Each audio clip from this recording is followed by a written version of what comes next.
नमस्कार, जय श्री कृष्णा, राधे राधे। मैं बबली गोस्वामी आपका अपने channel NCERT for all exams में आप सभी का स्वागत करती हूँ। अभी तक जो हमारी एनसीईआरटी सीरीज चल रही है उसका ये क्लास 8th का चैप्टर 2 चल रहा है, जिसका पहला पार्ट आ चुका है, जिसमें हमने टॉपिक कवर किया है पूर्व में ईस्ट इंडिया कंपनी का आना, ईस्ट इंडिया कंपनी बंगाल में व्यापार से युद्ध तक कैसे पहुंची, प्लासी का युद्ध बहुत इंपॉर्टेंट, कंपनी के अफसर नवाब बन बैठे कैसे, ये सब बताया, कंपनी का फैलता शासन, टीपू सुल्तान शेर मैसूर, ये सब हम लोग पढ़ चुके हैं। और आप विश्वास बनाए रखिएगा, इस चैनल के साथ बने रहेंगे तो पूरी कॉन्सेप्ट जो है आपकी अच्छी हो जाएगी और नोट्स बनाना भी सीख जाएंगे। ओके, अगला टॉपिक हमारा रहेगा मराठों से लड़ाई। अब 8th 9th और 10th में जब आगे हम पढ़ेंगे तो जो लेसन है थोड़े बड़े हैं, इसलिए पार्ट 1 और पार्ट 2 में भी वीडियो आ सकता है, आप उसको देखिएगा, क्योंकि एक वीडियो बहुत ही लॉन्ग हो जाए तो नहीं सही है, और कुछ भी छोड़ने वाला भी नहीं, कोई भी टॉपिक मिस नहीं करने वाला। ओके, चलते हैं, हम लोग पढ़ते हैं आगे। आगे प्लासी का युद्ध, अगला टॉपिक था मराठों से लड़ाई। मराठों से लड़ाई हाँ, आ जाए। और आप उस वीडियो को फिर से भी देख सकते हैं, क्योंकि 2 बार देख लेंगे तो अच्छे से याद भी हो जाएगा और नोट्स की भी जरूरत नहीं रहेगी। सन की वजह से नोट्स ज्यादा जरूरी होता है, सन न भूल जाए इंसान। मराठों से लड़ाई, तो टॉपिक है मराठों से लड़ाई, इसके बारे में पढ़ते हैं। 18वीं शताब्दी बताया था कैसे समझना है, यानी 1700 समथिंग। अगर जो एक लाइन में याद रखना है कि सन नहीं याद है एक्चुअल एग्जैक्ट, तो फिर 18वीं शताब्दी ऐसे याद रखेंगे तो उससे भी आपको ऑप्शन में हेल्प मिल जाएगी। 18वीं शताब्दी की आखिर से कंपनी मराठों की ताकत को भी काबू और खत्म करने के बारे में सोचने लगी। 1761 में पानीपत के तीसरे युद्ध या कहिए संघर्ष के बाद मराठा शक्ति विकेंद्रित होकर स्थानीय सत्ता के रूप में उभरी। उन्हें कई राज्यों में बांट दिया गया। इन राज्यों की बागडोर सिंधिया, होलकर, गायकवाड़ और भोसले जैसे अलग अलग राजवंशों के हाथों में थी। ये सारे सरदार एक पेशवा मतलब होता सर्वोच्च मंत्री, जो ब्रैकेट में लिखा भी है, के अंतर्गत एक कन्फेडरेंसी, हिंदी का मतलब कन्फेडरेंसी मतलब होता है राजमंडल, के सदस्य थे। पेशवा इस राजमंडल का सैनिक और प्रशासकीय प्रमुख होता था। अच्छा, इसलिए ये जानना जरूरी है पेशवा क्या होता था, क्या पेशवा का मतलब क्या होता है, इसलिए ये लाइन जो है याद रखिएगा। सर्वोच्च मंत्री होता है और राजमंडल के सदस्य थे। पेशवा इस राजमंडल के सैनिक और प्रशासकीय प्रमुख होता था और पूर्ण सत्ता का केंद्र था। महादजी सिंधिया और नाना फडणवीस 18वीं सदी के आखिर के 2 प्रसिद्ध मराठा योद्धा और राजनीतिक थे। याद रखिएगा, महादजी सिंधिया और नाना फडणवीस 18वीं सदी के आखिर के 2 प्रसिद्ध मराठा योद्धा और राजनीतिक थे। पहला युद्ध 1782 में सालबाई संधि के तहत खत्म हुआ। सालबाई संधि याद रखिएगा, पहला युद्ध यानी मराठों से जो युद्ध हुआ, पहला युद्ध सालबाई संधि के साथ खत्म हुआ, जिसमें कोई पक्ष नहीं जीत पाया। दूसरा अंग्रेज मराठा युद्ध, ये पहला युद्ध अंग्रेज और मराठा की ही बात हो रही है, सालबाई संधि के तहत खत्म हुआ। याद रखिएगा, सालबाई संधि। दूसरा अंग्रेज मराठा युद्ध 1803 से 1805 के बीच कई मोर्चों पर लड़ी गई। इसका नतीजा यह हुआ कि उड़ीसा और यमुना के उत्तर में स्थित आगरा व दिल्ली सहित कई भूभाग अंग्रेजों के कब्जे में आ गए। ये देखिए, कन्फेडरेसी का मतलब राजमंडल भी लिख दिए हैं, ये गठबंधन समझ सकते हैं, राजमंडल में गठबंधन। आगे बढ़ते हैं।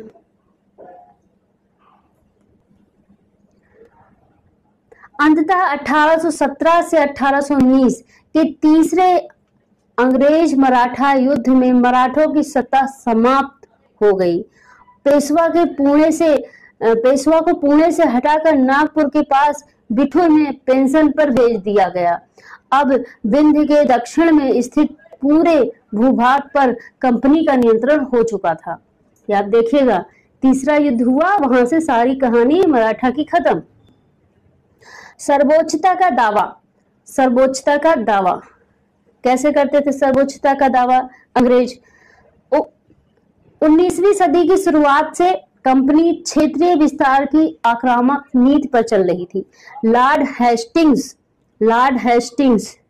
1813 से 1823 तक गवर्नर जनरल के नेतृत्व में सर्वोच्चता की एक नई नीति शुरू की गई।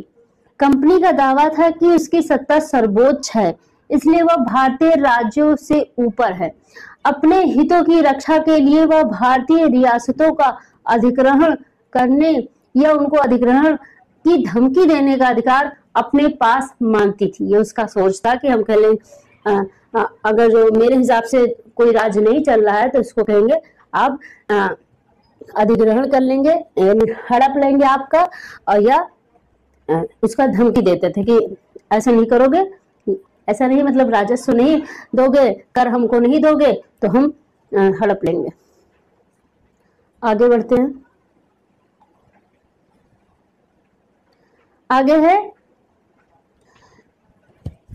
यह सोच बाद में भी अंग्रेजों की नीतियों में दिखाई देती रही। बाद में भी ये जो है यही सोच, क्योंकि देखें काम का है ये, लेकिन यह प्रक्रिया बेरोक टोक नहीं चली। उदाहरण के लिए जब अंग्रेजों ने कित्तूर, जिसको आज कर्नाटक कहते हैं, के छोटे से राज्य को कब्जे में लेने का प्रयास किया तो रानी चेन्नम्मा ने हथियार उठा लिए। याद रखिएगा नाम, कर्नाटक जिसका कित्तूर नाम था, जो आगे नाम पेपर में आएगा तो कर्नाटक नाम से आएगा। रानी चेन्नम्मा ने हथियार उठा लिया और अंग्रेजों के खिलाफ आंदोलन छेड़ दिया। 1824 में उन्हें गिरफ्तार किया गया। 1824 में उन्हें गिरफ्तार किया गया और 1829 में जेल में ही उनकी मृत्यु हो गई। चेन्नम्मा के बाद कित्तूर स्थित संगोली के एक गरीब चौकीदार रायन्ना ने यह प्रतिरोध जारी रखा। के बाद कित्तूर स्थित संगोली के गरीब चौकीदार चौतरफा समर्थन और सहायता से उन्होंने बहुत सारे ब्रिटिश शिविरों और दस्तावेजों को नष्ट कर दिया था।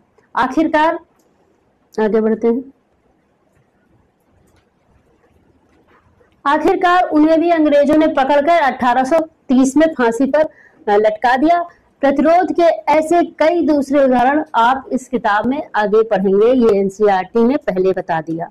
ठीक, आप ये देखिए जरा, ये तस्वीर देख लीजिए, तस्वीरें याद रहती हैं। ये है कित्तूर रानी चेन्नम्मा की स्मृति में बनाई गई मूर्ति, ये बनाई गई।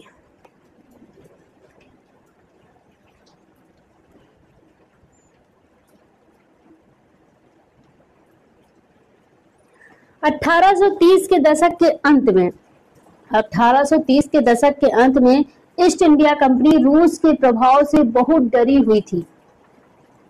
कंपनी को भय था कि कहीं रूस का प्रभाव पूरे एशिया में फैल कर उत्तर पश्चिम से भारत को भी अपने चपेट में न ले ले। उत्तर पश्चिम से होते हुए मतलब जो है इधर से होते हुए इधर भारत की तरफ ना आ जाए, जैसे यहाँ पे भारत है, तो ये इसको डर था। फिर क्या किया उसने? इसी डर के चलते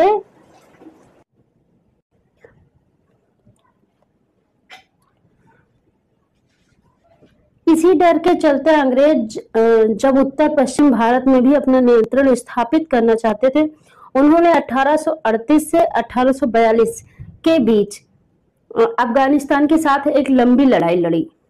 अफगानिस्तान के साथ एक लंबी लड़ाई लड़ी, ये अंडरलाइन कर लीजिए।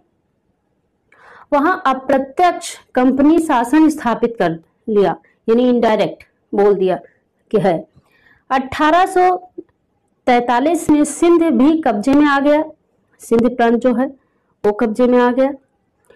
इसके बाद पंजाब की बारी थी, सिंध जो इस समय है पाकिस्तान में। फिर इसके बाद पंजाब की भी बारी थी। यहाँ महाराजा रणजीत सिंह ने कंपनी की दाल नहीं गलने दी, ये लगे, क्योंकि ऐसे पूछा जा सकता है कि कई राज्यों के नाम लिखे हैं, फिर बोल देंगे कि इसमें से कौन सा सही है, किस राज्य में, या सुमेलित कीजिए, मिलान कीजिए, तो आपको याद रहेगा कि हाँ पंजाब में जो है महाराजा रणजीत सिंह नेतृत्व किए थे पंजाब का।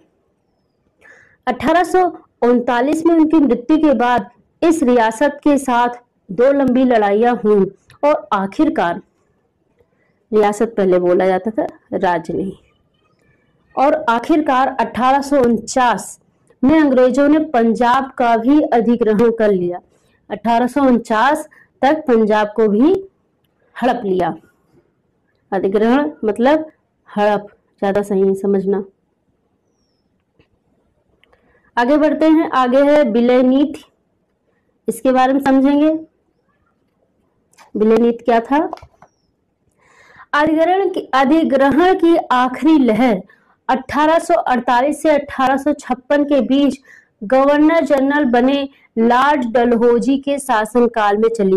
सब लहर मतलब बहुत तेजी से यहाँ पे अधिग्रहण का काम हुआ, हड़प का काम हुआ। लॉर्ड डलहौजी ने एक नई नीति अपनाई जिसे विलय नीति का नाम दे दिया विलय नीति। नाम बहुत सुंदर, विलय नीति का नाम दिया गया। यह सिद्धांत इस तर्क पर आधारित था कि अगर किसी शासक की मृत्यु हो जाती है और उसका कोई पुरुष वारिस नहीं है तो उसकी रियासत हड़प कर ली जाएगी, यानी कंपनी के भूभाग का हिस्सा बन जाएगी। इस सिद्धांत के आधार पर एक के बाद एक नई रियासतें जैसे सतारा, संबलपुर, ये नाम याद रहे तो नाम तो याद रखना ही, और उसका सन भी याद रहे तो बहुत अच्छा है, वरना सन तो उतना नहीं पूछते हैं। सतारा क्रम से याद रखना, ज्यादा क्रम से लिखा भी है एनसीईआरटी में, क्रम से याद रखना। सतारा, संबलपुर, उदयपुर, नागपुर और झांसी। याद करने का तरीका क्या है? सा वाले पहले, फिर उसके बाद है उदयपुर, नागपुर, झांसी। अंग्रेजों के हाथ में चली गई। आखिरकार 1856 में कंपनी ने अवध को भी अपने नियंत्रण में ले लिया। अवध जो आज यूपी के अंतर्गत आता है। इस प्रकार इस बार अंग्रेजों ने एक नया तर्क दिया। क्या तर्क दिया? उन्होंने कहा कि वे अवध की जनता को नवाब के कुशासन से आजाद कराने के लिए कर्तव्य से बंधे हुए हैं। उन्होंने क्या कहा कि अवध की जनता जो है नवाब के कुशासन से परेशान है और मेरा फर्ज है कि मैं इनको आजाद कराऊं, एक नैतिकता के लिए। नैतिकता की बात यहाँ पे थोप दी। ओके, आगे बढ़ते हैं। फिर क्या हुआ था आगे? इसलिए वे अवध पर कब्जा करने को मजबूर है, मजबूरी में ये कर रहे हैं। ऐसे ऐसे शब्दों का यूज करते थे। अब यही इंग्लिश में किए होंगे क्योंकि ज्यादातर इंग्लिश बोलते थे वो।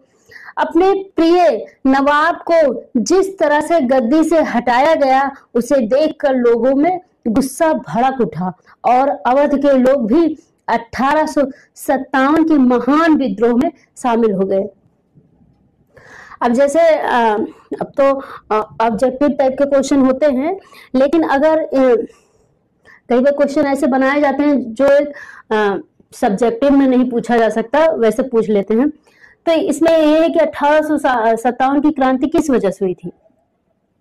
तो ये हो जाता है कि 1857 की जो महान विद्रोह है, क्रांति हो, वो सेना विद्रोह था और सैनिक ने वो कारतूस को पाए थे।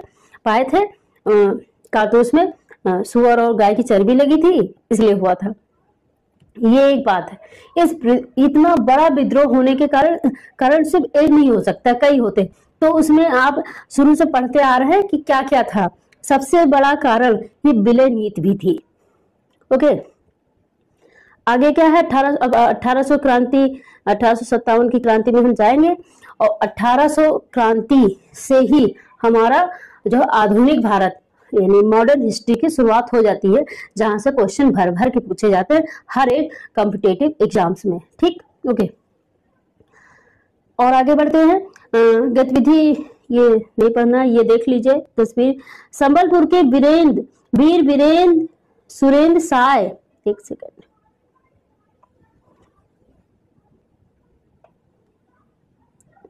संबलपुर के वीर सुरेंद्र साय का चित्र ये आपने देख लिया। आगे बढ़ते हैं, ये देख लीजिए थोड़ा सा, अभी जब जहां जरूरत पड़ेगी वहां दिखाएंगे, क्योंकि ये लोग 1857 में जो है भाग लिए थे। लखनऊ का था, कई राज्यों का इसमें जो है उसका नाम था। ये आप देख सकते हैं। हाँ, यहाँ से देखिए, जो येलो कलर है वो ब्रिटिश शासन के अधीन क्षेत्र, इतने क्षेत्र अधीन हो गए थे येलो कलर वाले। ये देखिए, ये इधर का हिस्सा भी, इधर का कितना ज्यादा। और जो रेड कलर का है वो क्षेत्र जो ब्रिटिश शासन के अधीन नहीं थे, लेकिन अंग्रेजों की उस पर नजर थी। अच्छा, ये आप देखिए क्या है, ये है भारत 1797, 1797 में ऐसा था भारत, ऐसा जो दिख रहा है। फिर 1840 तक भारत कैसे हो गया, ये देखिए कहां तक येलो कलर फैल गया। ये देखिए कहां, यहां तक सिमटा हुआ था, कहां, ये देखिए ये यहां तक इसका कब्जा हो गया। आगे बढ़ते हैं, और ये है 1857 का, और यहां तक आ गया। आगे जो है कंपनी जो है यहां तक ले आई।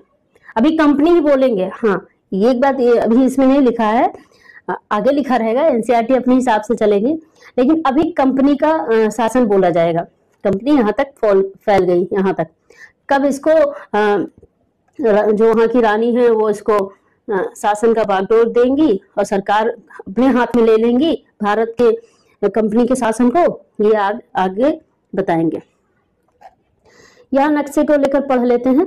लिखा है ABC, यानी पहला, ये A है, B है, लिखा हुआ है C। लिखा है भारत में अंग्रेजों की फैलती सत्ताएं इन नक्शों को भारत के वर्तमान राजनीतिक नक्शे के साथ रख कर देखें। तीनों नक्शों में उन इलाकों की पहचान करें जो ब्रिटिश शासन के अंतर्गत नहीं थे। कहना तीनों में पहचानो जो ब्रिटिश शासन के अंतर्गत नहीं थे। ये आपके लिए छोड़ते हैं, ये आप करिएगा। आगे बढ़ते हैं। नए शासन की स्थापना, आप पढ़ेंगे नया शासन कैसे चलता था, आप हैरान हो जाएंगे अगर पहले नहीं पढ़े होंगे। नए शासन की स्थापना, गवर्नर जनरल वारेन हेस्टिंग्स 1773 से 85 उन बहुत सारे महत्वपूर्ण व्यक्तियों में से था जिन्होंने कंपनी की ताकत फैलाने में अहम भूमिका अदा की। अभी कंपनी है, इंग्लैंड की सरकार नहीं शासन कर रही है। वारेन हेस्टिंग्स का बहुत सारा रोल था। आगे है, वारेन हेस्टिंग्स के समय तक आते आते कंपनी न केवल बंगाल बल्कि बंबई, मद्रास में भी सत्ता हासिल कर चुकी थी। ब्रिटिश इलाके मोटे तौर पर प्रशासकीय इकाइयों में बटे हुए थे। क्या नाम था उसका? प्रेसिडेंसी, प्रशासकीय इकाई। प्रेसिडेंसी जैसे मुंबई प्रेसिडेंसी, क्या नाम है आगे पढ़ते हैं। उसमें 3 प्रेसिडेंसी थी, बंगाल, मद्रास और बंबई। हर एक का शासन गवर्नर के पास होता था। जो गवर्नर होते थे उन्हीं का हर एक का शासन रहता। सबसे ऊपर गवर्नर जनरल होता था, यानी वारेन हेस्टिंग्स है। वारेन हेस्टिंग्स ने कई प्रशासकीय सुधार भी किए। न्याय के क्षेत्र में उसके सुधार खास तौर से उल्लेखनीय थे। कैसे, ये हम पढ़ेंगे। पहले जरा यहाँ कुछ शब्दों का मतलब पढ़ लेते हैं जो आगे आएगा। काजी, काजी का मतलब होता है एक न्यायाधीश, एक न्यायाधीश। और काजी बोला गया तो कौन होता था वो न्यायाधीश, ये समझ सकते हैं। मुफ्ती, मुस्लिम समुदाय का, मुफ्ती है मुस्लिम समुदाय का एक न्यायविद जो कानूनों की व्याख्या करता है। काजी इसी व्याख्या के आधार पर फैसले सुनाता है। ये काम था, ये आज के हिसाब से बता दिया गया है। यानी कि व्याख्या करता था, ये वकील समझ सकते हैं। मुफ्ती मतलब वकील, काजी मतलब न्यायाधीश।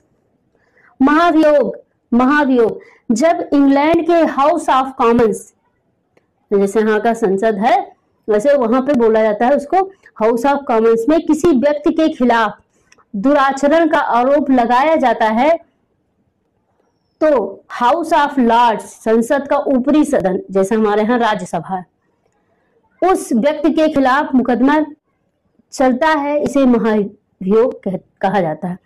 बिल्कुल वैसे ही प्रोसेस है जो आज किसी न्यायाधीश के खिलाफ जब कोई आरोप लगता है तो होता है, वैसे ही है। ओके, अब ये हम आगे बढ़ते हैं।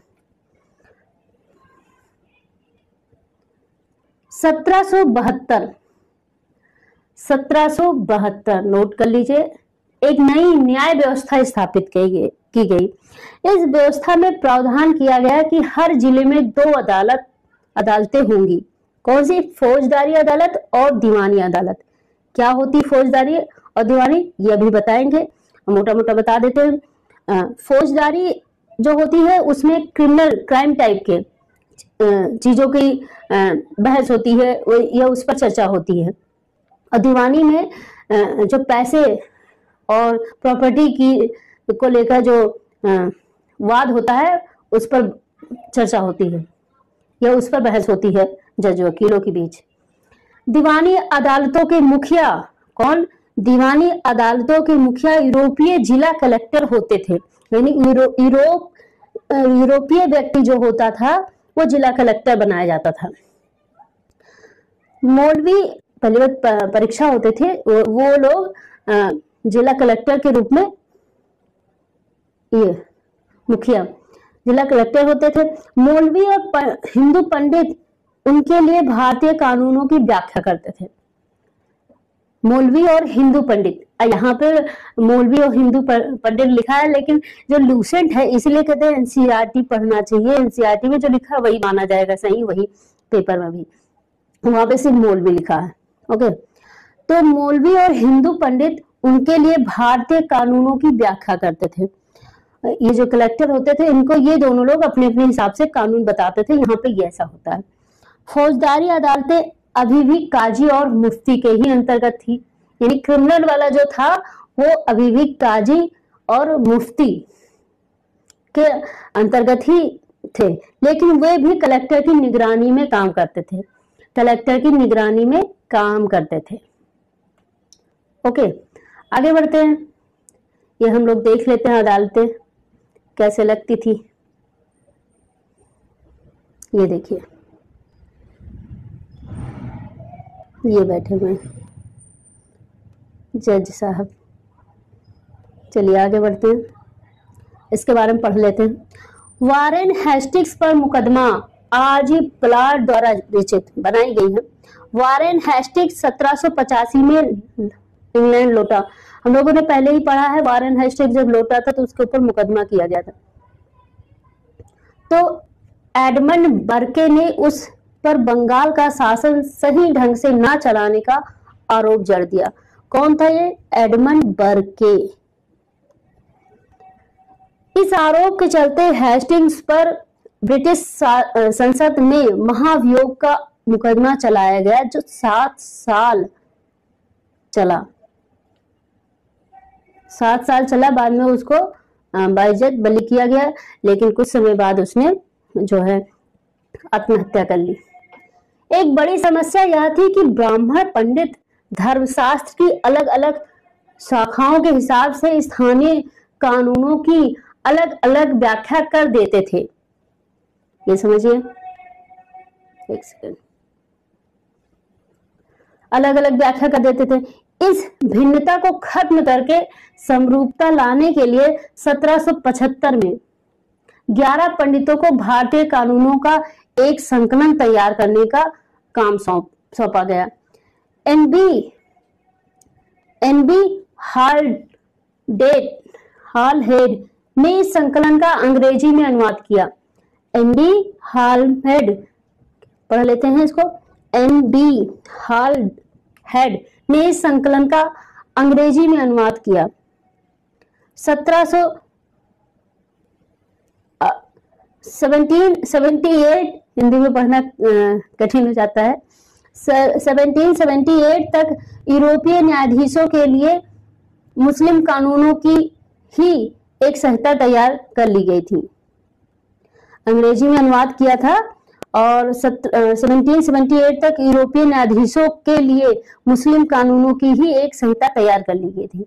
उनके लिए भी वैसे ही था। 1773, ये बहुत इंपॉर्टेंट है,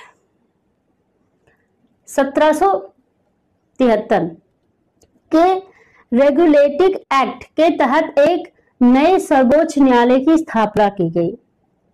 यानी सबसे पहले जो सर्वोच्च न्यायालय की स्थापना हुई थी 1773 में।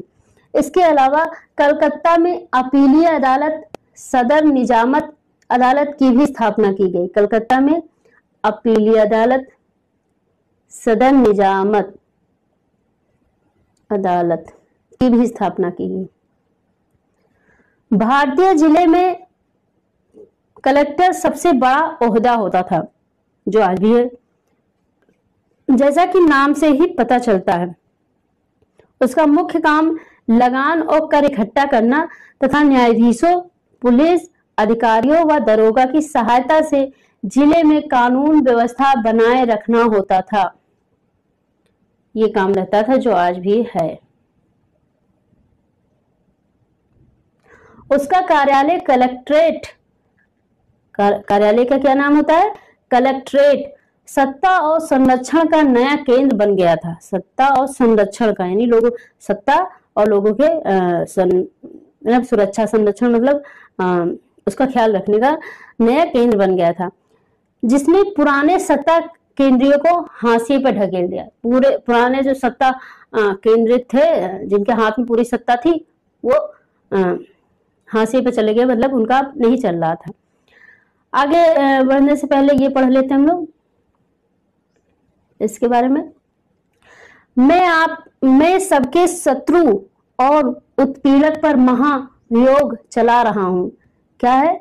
वारेन हेस्टिंग्स के महाभियोग की कार्रवाई के दौरान एडमंड, जिन्होंने किया था केस, एडमंड बर्क ने एक उत्तेजनापूर्ण भाषण दिया, जिसका एक हिस्सा इस प्रकार था। उन्होंने क्या कहा था?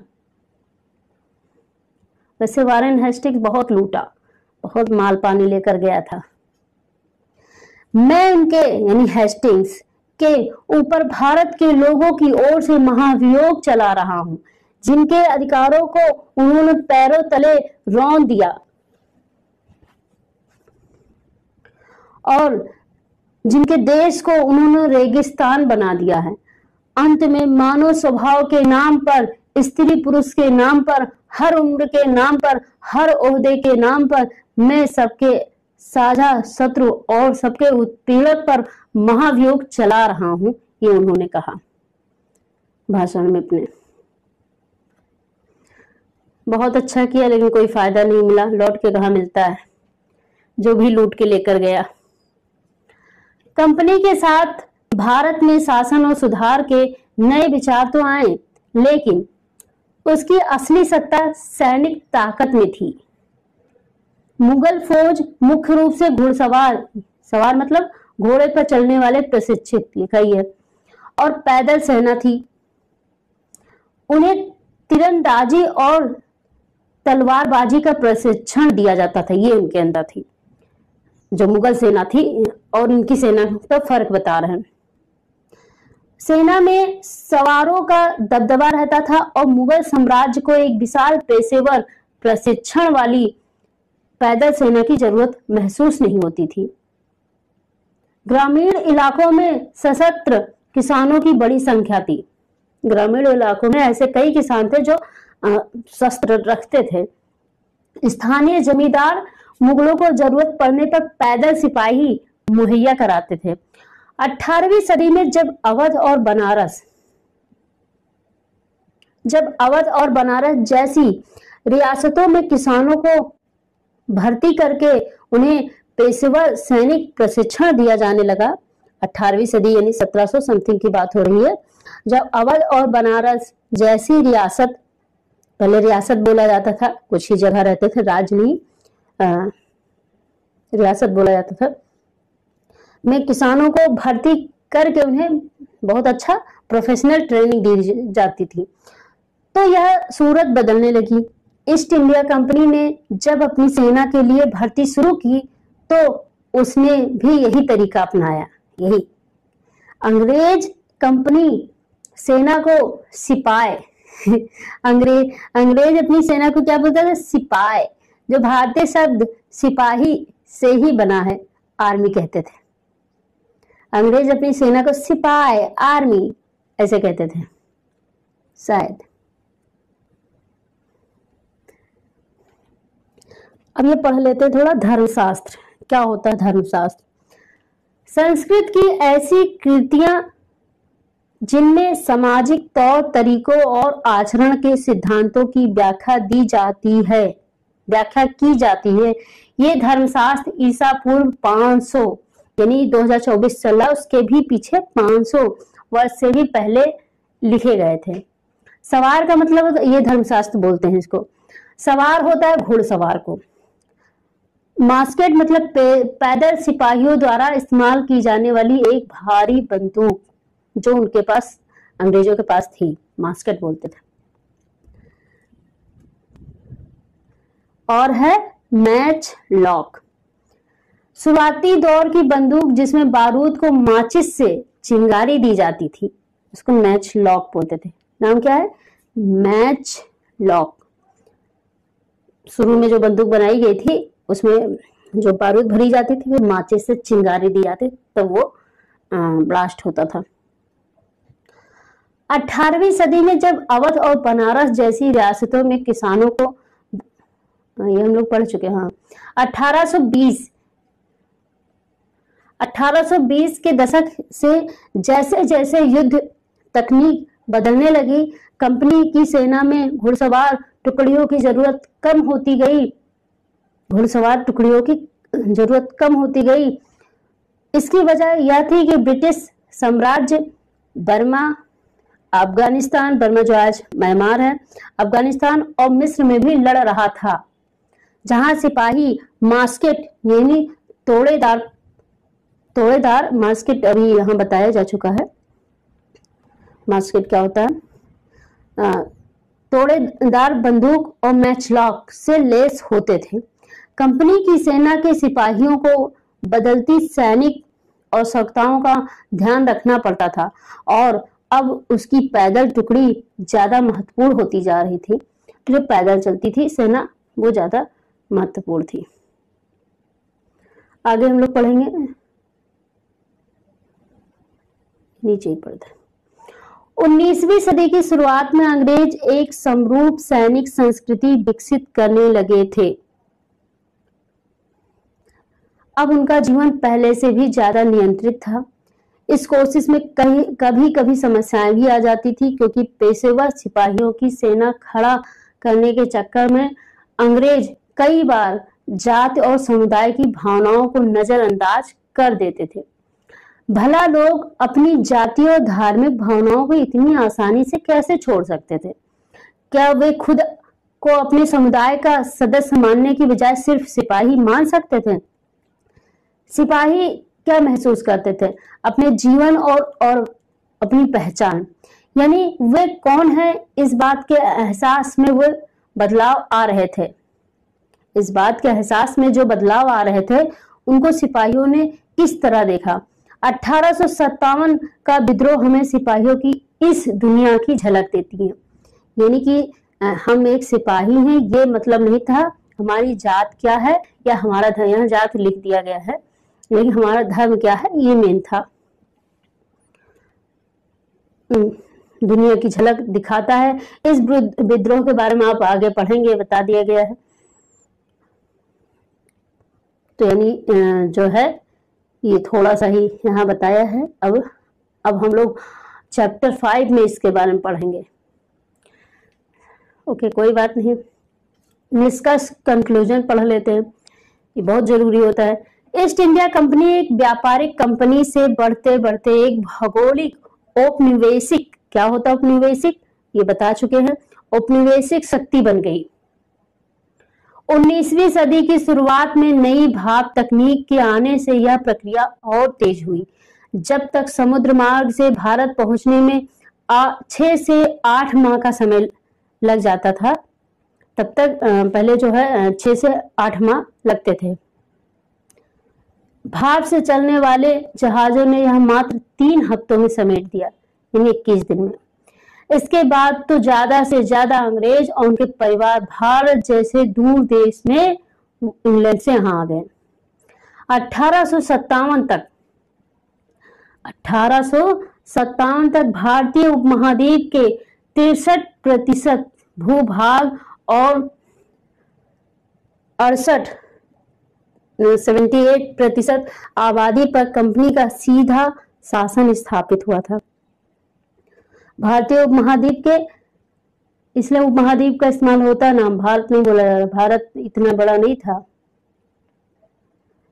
63% भूभाग और 78% आबादी पर कंपनी का सीधा शासन स्थापित हो चुका था। देश के शेष भूभाग और आबादी पर कंपनी का अप्रत्यक्ष प्रभाव था, यानी प्रभाव था, डायरेक्ट इनडायरेक्ट, एक डायरेक्ट था एक इनडायरेक्ट था। इस प्रकार व्यवहारिक स्तर पर ईस्ट इंडिया कंपनी पूरे भारत को अपने नियंत्रण में ले चुकी थी। लेसन कंप्लीट हो गया। और जैसा कि हर बार हम जो है होमवर्क देते हैं वो आप इसको करिएगा। यह है HW, दीवानी को 1, शेर मिसुर को 2, 3, 4, 5, ये आप करिएगा और कमेंट में इसका आंसर लिख दीजिएगा। ओके, आई होप आप सभी लोग को समझ में आ गया होगा। और ये लेसन जो है आज खत्म हो गया और काफी बड़ा था, खैर कोई बात नहीं, इम्पोर्टेंट भी बहुत है। बस ये है कि NCERT पढ़ो तो जैसे आधे पर छोड़ा 1857, अब आगे चैप्टर में इसके बारे में पढ़ेंगे हम लोग। सो आप लोग अगर नोट्स बना सकते हैं तो बहुत अच्छी बात, नोट्स बना लीजिए, इससे अच्छी कोई बात नहीं होती है। और आप इस चैनल से जुड़े रहिए, आपको लाभ होगा। और जो है अगर आप नहीं बना सकते हैं तो आप 499 में SST का पूरा सिलेबस 6 to 8 ले सकते हैं। या अगर आपको इसको ज़्यादा लग रहा है तो आप व्हाट्सएप पर संपर्क करिएगा। आप संपर्क करेंगे तो जरूर इसमें कुछ रियायत बढ़ती जाएगी।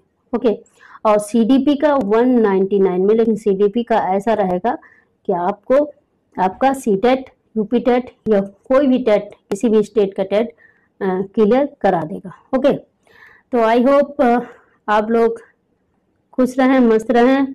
और हम विदा लेते हैं और अगले चैप्टर में चैप्टर नंबर 3 जो है वो हम पढ़ाएंगे। पहले से उसका नाम बता दें ताकि समझ लें कि क्या हो सकता है उसमें।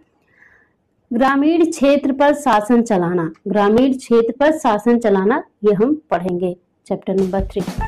आप इस नाम से ही पता लगा सकते हैं कि क्या क्या पढ़ेंगे। ओके, सो बाय बाय।